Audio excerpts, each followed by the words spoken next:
Split personalities. The shared universe connection between Split and Unbreakable. In 2017, M. Night Shyamalan released Split, a psychological thriller about Kevin Wendell Crumb, a man with 23 distinct personalities who kidnaps 3 teenage girls. Throughout the film, fans noticed subtle references that felt familiar to Shyamalan's earlier work, but dismissed them as coincidence. The theory emerged almost immediately after release. Kevin's world was the same world as David Dunn from Unbreakable, Shyamalan's 20,000 superhero origin film. Fans pointed to thematic similarities, the grounded approach to superhuman abilities, and the way both films treated extraordinary people as existing in our mundane reality. The final scene confirmed everything. David Dunn appears in a diner watching news coverage of Kevin's crimes, while a patron mentions the wheelchair-bound villain from 15 years ago, directly referencing Mr. Glass. Shyamalan revealed in interviews that he had written Split as an Unbreakable sequel from the beginning, but couldn't secure funding until he proved himself commercially viable again. The studio had no idea about the connection until late in production. This seemingly random thriller was actually the middle chapter of a trilogy that concluded with Glass in 2019, making fans who called the connection look brilliant, despite being told they were reaching.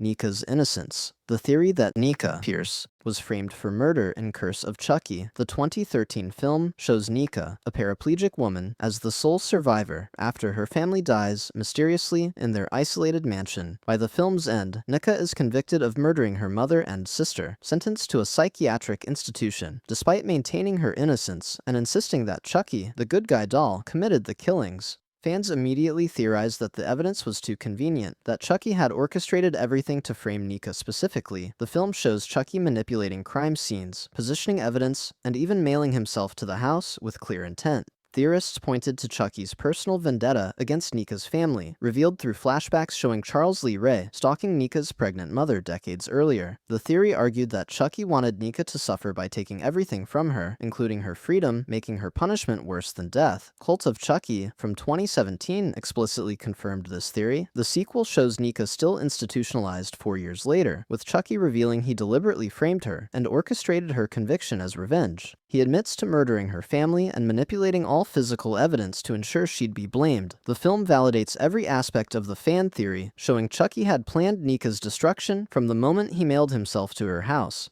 Tyler Durden. The theory that the narrator and Tyler Durden are the same person in Fight Club, David Fincher's 1999 adaptation of Chuck Palahniuk's novel, presented what seemed like a shocking twist ending. Tyler Durden doesn't exist and is actually the narrator's dissociative personality. However, observant fans claimed they figured this out within the first viewing, pointing to extensive evidence throughout the film. Tyler appears as single-frame flashes before the narrator officially meets him, subliminal insertions that the narrator's mind creates.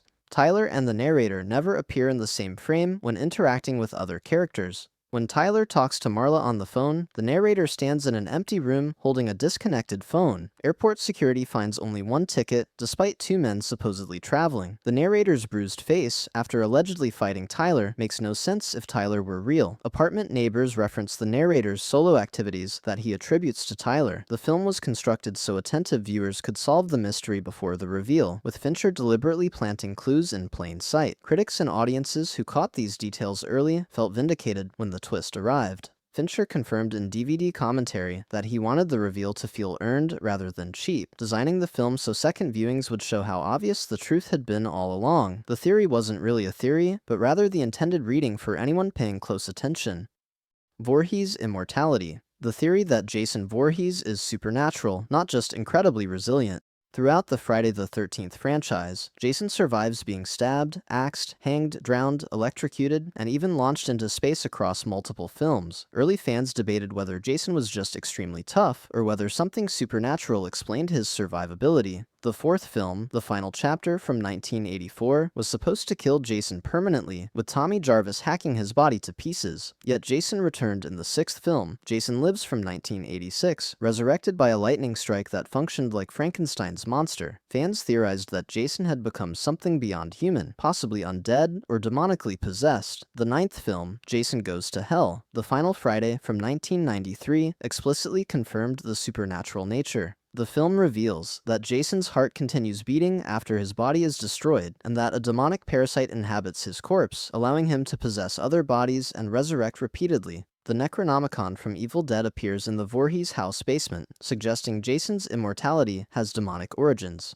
Director Adam Marcus confirmed in interviews that Jason was always intended as a revenant, a vengeful spirit inhabiting a corpse, explaining his resurrection in every sequel. What fans thought might be sloppy continuity was actually intentional mythology. Cabin ritual. The theory that the cabin in the woods is meta-commentary on horror film conventions. When Drew Goddard and Joss Whedon's film released in 2012, some viewers took it at face value. A group of young people go to a cabin and get killed by monsters, while mysterious technicians manipulate events. However, fans immediately recognized the film as deliberate deconstruction of horror movie tropes. The technicians represent filmmakers and studio executives. The monsters represent every horror subgenre ever created, and the ritual represents the audience's demands for familiar horror narratives. Theorists pointed to how the film explicitly names horror archetypes. The whore, the athlete, the scholar, the fool, and the virgin, roles that horror movies repeatedly force characters into. The facility's systematic manipulation of the teenagers mirrors how horror films manipulate audiences through music, editing, and jump scares. The ancient ones dwelling beneath everything represent the audience itself, demanding to be fed familiar horror scenarios or they'll destroy the franchise.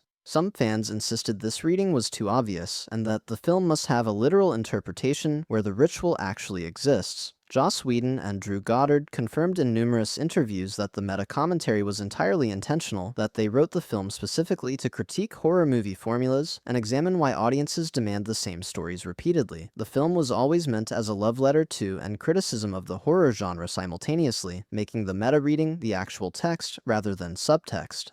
Black Phillip.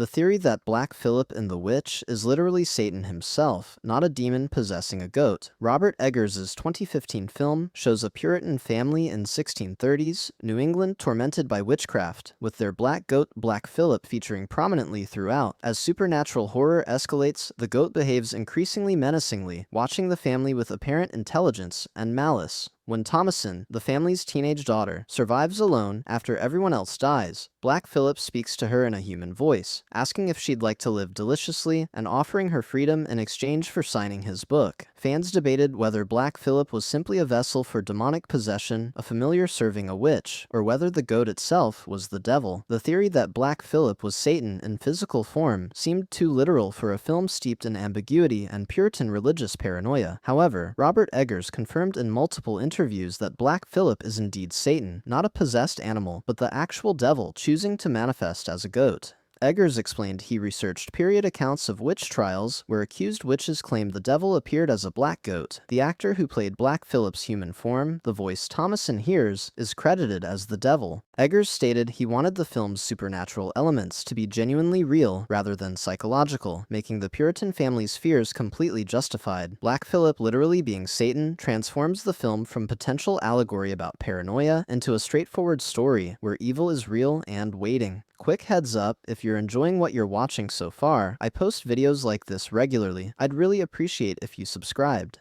Get Out's symbolism. The theory that the sunken place in Get Out represents the Black experience in America, specifically systemic marginalization and powerlessness. Jordan Peele's 2017 film shows Chris Washington visiting his white girlfriend's family estate, where he's eventually hypnotized and sent to the sunken place, a dark void where he can see and hear the world but cannot interact or control his body. Fans immediately recognized this as more than just a hypnotic state, theorizing it represented the lived experience of Black Americans who are present in society but systematically denied agency, voice, and power. The imagery of Chris screaming silently while unable to move, watching life happen around him without being able to participate, felt like a deliberate metaphor for racial oppression and the frustration of being seen but not heard. Theorists pointed to how the wealthy white family literally auctions black bodies to white buyers who want to inhabit them, stripping away the person's consciousness and using their physical form, which paralleled both slavery and modern exploitation of black culture, labor, and bodies.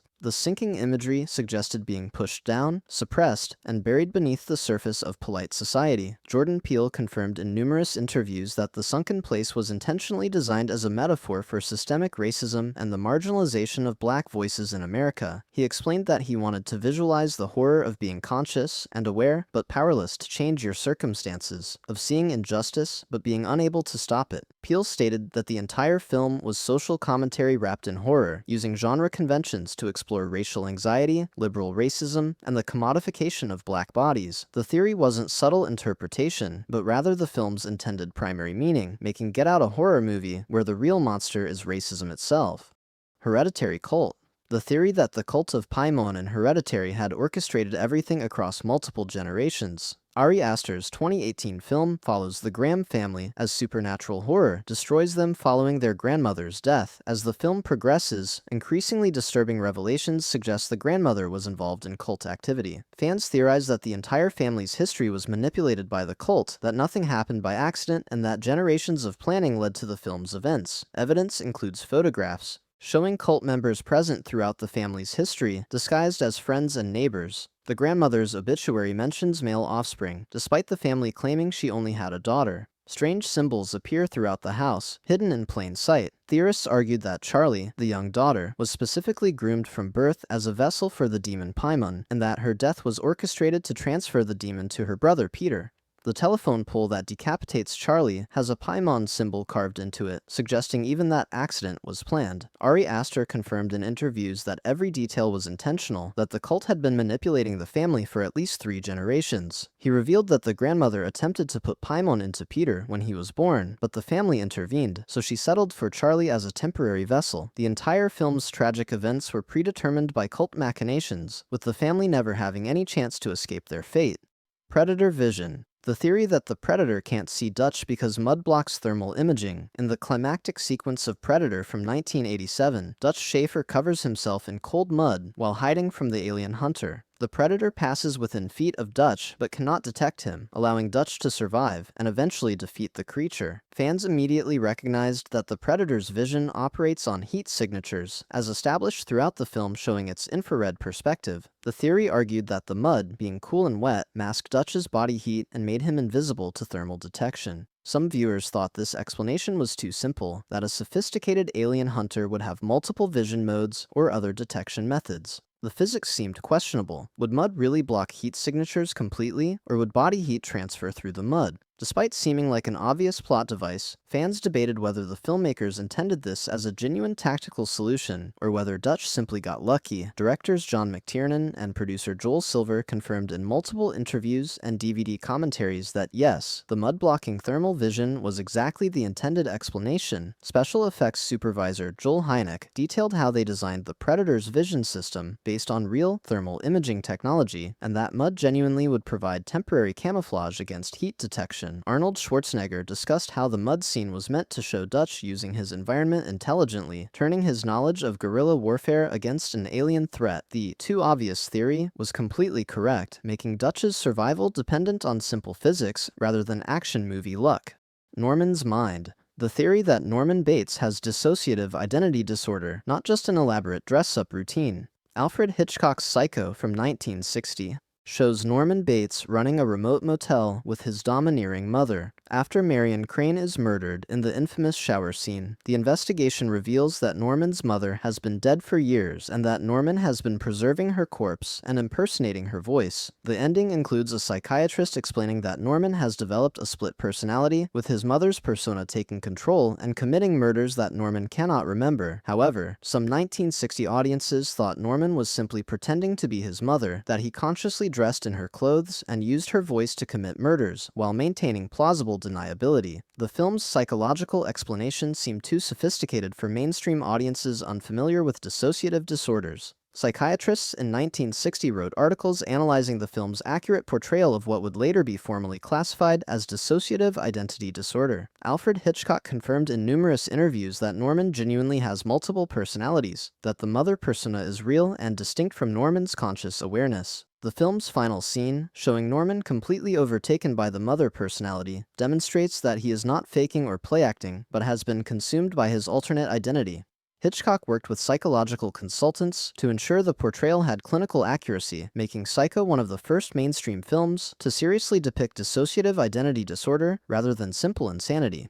Katie's target. The theory that the demon in Paranormal Activity specifically targeted Katie since childhood. The 2007 found footage film shows Katie and Micah experiencing escalating supernatural activity in their home, with Katie revealing she experienced similar hauntings as a child. Fans theorize that the demon wasn't randomly haunting houses, but had been following Katie specifically for decades, waiting for the right moment to possess her. Evidence includes Katie's childhood photos showing a shadowy figure, her sister Christy also experiencing paranormal activity, and the demon's intensely personal focus on Katie rather than Micah. The sequels appeared to confirm this theory. Paranormal Activity 2 from 2010 reveals that Katie and Christy made a childhood deal with the demon, or rather, their grandmother made a deal promising her firstborn grandson to the demon. Paranormal Activity 3 from 2011 shows the sisters as children in 1988 encountering the demon and their grandmother's coven. The franchise explicitly establishes that the demon has been targeting Katie's family for generations through a supernatural contract, waiting decades to claim what was promised.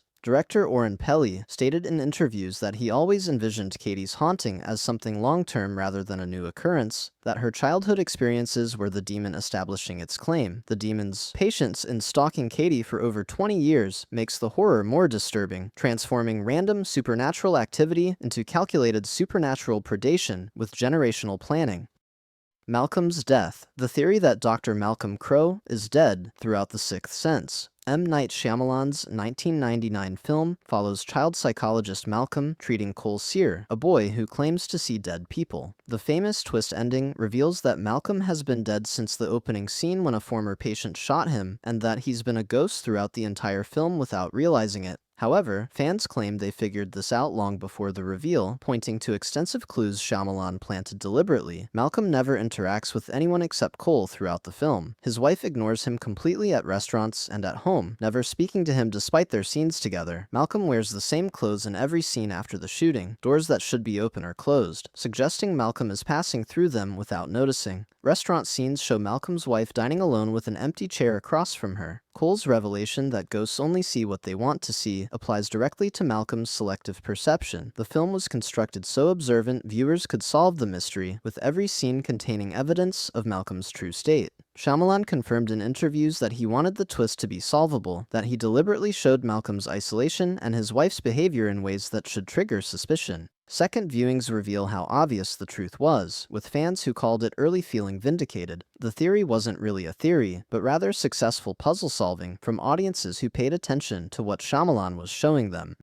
Engineer origins. The theory that the engineers in Prometheus created the xenomorphs as biological weapons. Ridley Scott's 2012 prequel shows the crew of the Prometheus discovering ancient aliens called engineers who created humanity, but also experimented with a black liquid that mutates organisms into hostile bioweapons. Fans immediately theorized that this black goo was the origin of the xenomorphs from the original Alien franchise, that the engineers designed these creatures deliberately rather than encountering them naturally. Evidence includes the mural in the Engineer Temple showing a xenomorph-like creature, suggesting the engineers worshipped or studied them. The black liquid's mutagenic properties create creatures with similar characteristics to xenomorphs: acid blood, parasitic reproduction, and extreme aggression. The derelict ship from Alien contains thousands of xenomorph eggs, implying industrial-scale production rather than natural infestation. Ridley Scott confirmed this theory in multiple interviews and through Alien Covenant from 2017. Scott explained that the engineers created the black pathogen as the ultimate biological weapon, designing it to evolve into the perfect organism, the xenomorph. Covenant shows android David experimenting with the pathogen to create xenomorphs, but Scott clarified that David was reconstructing something the engineers had already invented. The cave paintings in Prometheus showing engineers visiting Earth were meant to establish that humanity's creators also created humanity's ultimate predator. Scott stated he always envisioned the xenomorphs as engineered rather than naturally evolved, making them products of intelligent design by beings who viewed life as raw material for weapons development. If you found this valuable, subscribe so you never miss new content. Appreciate you watching.